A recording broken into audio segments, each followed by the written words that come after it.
తాకట్టులో ఉన్న బంగారానికి తక్షణ విముక్తి. ఈ రోజు మార్కెట్ రేట్ క్యాష్ మీ చేతిలో. శివ గోల్డ్ కంపెనీ, మీ నమ్మకానికి మా హామీ.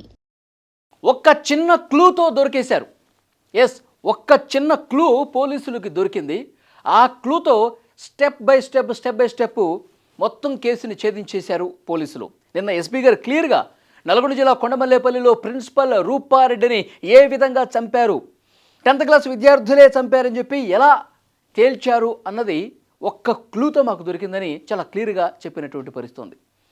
యాక్చువల్గా మంగళవారం రోజు 11వ తారీఖు మంగళవారం సాయంత్రం ఎప్పుడైతే రూపారెడ్డి ఇంటికి వచ్చారో అప్పుడే ఇంట్లోకి వచ్చిన కాసేపటికే వీళ్ళు ఎవరైతే ఇద్దరు 10th క్లాస్ స్టూడెంట్స్ ఉన్నారో వాళ్ళు లోపలికి చొరబడి డబ్బులు తీసుకుని కత్తితో బెదిరించి అక్కడ ఆమె కేకలు వేయటంతో రూపారెడ్డిని దారుణంగా వెంట తెచ్చుకున్నటువంటి కత్తితో పొడిచి 27 సార్లు చంపేసినటువంటి పరిస్థితి ఉంది. అయితే ఆమె అప్పుడు ఫోన్ మాట్లాడుతుందండి. అంటే ఈ పోలీసులు కేసుకు సంబంధించినటువంటి డీటెయిల్స్ అన్నీ కూడా ఎలా ఛేదించామన్నది వివరించారు. ఆ టైంలో రూపారెడ్డి ఫోన్ మాట్లాడుతున్నారు తన పిన్నితో. మాట్లాడుతున్నటువంటి క్రమంలోనే వీడు వచ్చాడు. వచ్చిన తర్వాత ఆ డబ్బులకు సంబంధించినటువంటి బ్యాగు ఉన్నది. అందులోంచి డబ్బులు తీసుకుని వెళుతున్నటువంటి క్రమంలో వీళ్ళు వచ్చేటప్పుడే చేతులకి గ్లౌజులు పెట్టుకుని ఉన్నారు, తర్వాత మాస్క్ పెట్టుకుని ఉన్నారు, తర్వాత ఒక హుడీ ధరించి ఏమాత్రం ఎవరు గుర్తుపట్టకుండా పకడ్బందీగా లోపలికి వచ్చాడు. ఒక కత్తి కూడా పాకెట్లో పెట్టుకుని వచ్చాడు. డబ్బులు తీసుకుని వెళ్ళిపోతున్న క్రమంలో రూపారెడ్డి చూశారు. రూపారెడ్డి చూసినప్పుడు అంటే ఎవరో దొంగ అని చెప్పేసి అనుకుని ఎవరు బాబు అని చెప్పి అరిచింది రూపారెడ్డి. రూపారెడ్డి అరిచినప్పుడు అతను కొన్నటువంటి ఫేస్ మాస్క్ కూడా ఊడిపోయినటువంటి పరిస్థితి ఉంది. ఫేస్ మాస్క్ ఊడిపోయేసరికి అతని ఫేస్ రివీల్ అయిపోయింది. ఇతను మన దగ్గర చదువుకున్నటువంటి 10th క్లాస్ స్టూడెంట్ అని చెప్పి తెలిసింది. మరి తెలిసినప్పుడు ఇక మొత్తం బయటికి సమాచారం తెలిసిపోతుంది కదా అన్న ఉద్దేశంతో వెంటనే మళ్ళీ వచ్చి రూపారెడ్డి మీద దాడి చేసి 27 సార్లు పొడిచి చంపేసి ఈ పెనుగులట్లు ఫోన్ కూడా కింద పడిపోయింది. అప్పటికి ఫోన్ కాల్లో ఉంది. ఏ బాబు అని లోపలికి వస్తున్నటువంటి టైంలోనే ఫోన్ కట్ చేసింది. ఆ బాబు అన్న పదం ఒక్కటే ఆ ఫోన్లో రికార్డ్ అయింది. లాస్ట్లో ఆ బాబు అన్న పదం రికార్డ్ అయింది. సో వెంటనే ఫోన్ కూడా కింద పడిపోయింది. చంపిన తర్వాత కింద పడినటువంటి ఫోన్ కూడా స్విచ్ ఆఫ్ చేసి వెంట తీసుకొని వెళ్ళిపోయాడు. ఇప్పుడు పోలీసులకి ఈ కేసుకు సంబంధించి దొరికినటువంటి రెండే ఆధారాలు. ఒకటేమో ఆ రెడ్ కలర్ హుడీ వేసుకొని ఇంటి వెనకాల తిరుగుతున్నటువంటి వీడియో ఒకటి, రెండోది ఫోన్ కాల్లో ఏ బాబు అని చెప్పి అనటం ఒకటి. ఆ రెడ్ కలర్కి సంబంధించి అసలు అది వేరే సీసీ కెమెరాల్లో ఎక్కడ దొరకలేదు. దాదాపు 70 సీసీ కెమెరాల్లో వెతికి పోలీసులు వెతికినప్పుడు కూడా ఏమీ కనిపించినటువంటి పరిస్థితి ఉంది. మరి ఈ బాబు అన్న పదాన్ని పట్టుకుని పోలీసులు ఇన్వెస్టిగేషన్ స్టార్ట్ చేశారు. ఆమె బాబు అని ఎవరెవరిని అంటారు, ఎవరెవరిని పిలుస్తారు, తన కుటుంబ సభ్యులు తన బంధువుల్లో ఎవరన్నా ఉన్నారా, లేదంటే స్కూల్లో ఉన్నటువంటి పిల్లలు కూడా బాబు అని చెప్పి ఆమె సంబోధిస్తారా అని పోలీసులు ఇన్వెస్టిగేషన్ స్టార్ట్ చేశారు.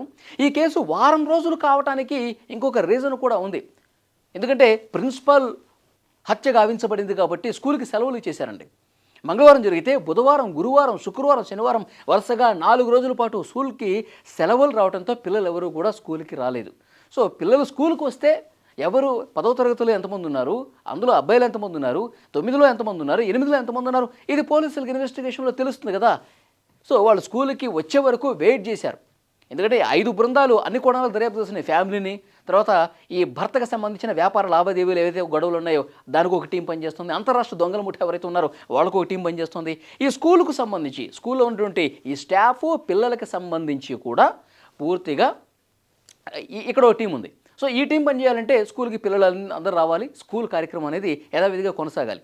సో మొన్న సోమవారం నుంచి స్కూల్ స్టార్ట్ అయిన తర్వాత అప్పుడు ఇన్వెస్టిగేషన్ స్కూల్ పిల్లల మీదకి వెళ్ళింది. అయితే ఈ స్కూల్లో ఉన్నటువంటి పిల్లల్ని ఇన్వెస్టిగేట్ చేసే క్రమంలో సోమవారం రోజు స్కూల్ మొత్తం మీద 13 మంది పిల్లలు 7th క్లాస్ నుంచి 10th క్లాస్ వరకు 13 మంది పిల్లలు యాబ్సెంట్ అయ్యారు. అందులో 10వ తరగతి చదువుతున్నటువంటి విద్యార్థులు 5గురు యాబ్సెంట్ అయ్యారు. ఆ 5గురికి సంబంధించిన డీటెయిల్స్ తెప్పించుకున్నారు. ఆ 5గురిలో 2 మీద అనుమానం బలపడింది. ఎందుకంటే ఆ 2కు సంబంధించి గతంలో కూడా ఒక ఘటన జరగటం, ఆ 2లో ఒకడు ఏం చేశాడంటే ఆ స్కూల్కి సంబంధించినటువంటి పక్కనే హాస్టల్లో ఉంటాడు అతను. అయితే అతని బ్యాగులో ఒక సెల్ ఫోన్ దొరికింది, డబ్బులు కూడా దొరికినాయి కాబట్టి సో దొంగతనం జరిగిందని చెప్పి అప్పుడే ఈ కేసుకు సంబంధించి తెలిసింది, ఈ ఘటనకు సంబంధించి తెలిసింది. వెంటనే రూపారెడ్డి గారు పిలిచారు. నువ్వు హాస్టల్లో ఈ మొబైల్ ఫోన్ ఏంటి, ఇన్ని డబ్బులు ఏంటి అని చెప్పి అతను వాళ్ళ కుటుంబ సభ్యులకు కూడా చెప్పడం, వాళ్ళ పేరెంట్స్కి చెప్పడం, క్లాస్ పీకటం, అతను నువ్వు అసలు హాస్టల్లో ఉండొద్దు, నువ్వు రోజు స్కూల్కి వచ్చి మళ్ళీ ఇంటికి వెళ్ళు, మళ్ళీ స్కూల్కి రా. ఇది గతంలో జరిగినటువంటి ఘటన. దీన్ని మనసులో పెట్టుకున్నారు, దీన్ని మనసులో పెట్టుకొని కోపం పెట్టుకున్నారు. సో వెంటనే మంగళవారాల్లో స్కూల్ ఫీజులు కట్టించుకుంటూ ఉంటారు. చాలామంది పేరెంట్స్ వస్తూ ఉంటారు, ఫీజులు కడతా ఉంటారు కదా.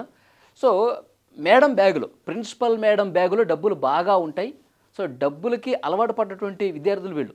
జల్సాలకి, బీర్లు తాగటం, ఎంజాయ్ చేయటం, ఖరీదైనటువంటి బైకులు కొనాలన్న ఆలోచన, ఇవన్నీ కూడా ఫ్రెండ్స్తో చెప్తూ ఉంటారంట. సో డెఫినెట్గా ఆ ఇద్దరు విద్యార్థుల మీద అనుమానం ఉంది, గతంలో కూడా ఘటన జరిగింది కాబట్టి. సో వెంటనే పోలీసులు ఆ ఇద్దరి మీద నిఘా పెట్టి వాళ్ళని పోలీసులు తమ దగ్గరికి పిలిపించుకొని మాట్లాడి ఇన్వెస్టిగేషన్ చేస్తే జేబులో డబ్బులు దొరికినాయి. ఆ జేబులో ఉన్నటువంటి డబ్బులు, అతని దగ్గర ఐఫోన్, మళ్ళీ ఈ ఐఫోన్ ఎక్కడి నుంచి వచ్చిందంటే మా ఫాదర్ ఇప్పించాడు, ఈ డబ్బులు ఏంటంటే మా ఫాదర్ ఇచ్చాడు, ఇలా చెప్పడం స్టార్ట్ చేశారు. అయితే ఆ డబ్బులకు సంబంధించి ఆ నోట్ల కాగితాల మీద రక్తపు మరకలు కనిపించినాయి. వెంటనే ఫోరెన్సిక్ ల్యాబ్కు పంపించారు. ఆ ల్యాబ్లో కూడా నిర్ధారణ అయింది ఏంటంటే ఇది మనిషికి సంబంధించినటువంటి రక్తం అని చెప్పి చాలా క్లియర్గా ఫోరెన్సిక్ ల్యాబ్లో కూడా బయటపడింది. అప్పుడు పోలీసులు వాళ్ళ స్టైల్లో సీరియస్గా ఇంట్రాగేట్ చేసి 4 పీకితే వాళ్ళు నిజం చెప్పారు. ఎస్, మేమే చేశాం, ఒకడు బయట ఉన్నాడు, నేను లోపల ఉన్నాను, మేడం బ్యాగ్లో ఉన్న ఆ 2,50,000 రూపాయలు తీసుకొని పోతుంటే మేడం చూశారు.